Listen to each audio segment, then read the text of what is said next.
PYD Eş Başkanlık Konseyi üyesi Salih Müslim, Hevler'de tedavi gördüğü hastanede yaşamını yitirdi. Müslim'in ölümünün böbrek yetmezliğinden kaynaklandığı bildirildi. Kobane doğumlu olan Salih Müslim, 75 yaşındaydı. Salih Müslim, yıllarca Özgür Kürdistan için mücadele etti. 2003 yılında PYD'ye katıldı ve yürütme kurulu üyesi oldu.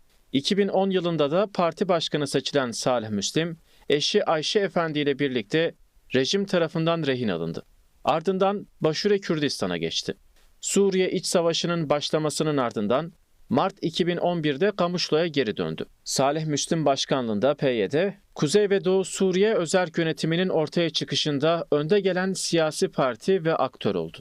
Oğlu Şervan, 9 Ekim 2013'te YPG saflarında DAEŞ çetelerine karşı savaşırken şehit düştü. Salih Müslim, oğlunun şehadetinin ardından da mücadeleye dört elle sarıldı.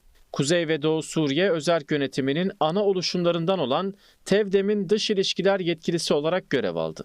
19 Mart 2022 tarihinde Haseke'de PYD'nin 9. kongresinde yapılan seçimde yeniden Asya Abdullah ile birlikte PYD eş başkanlığına seçildi.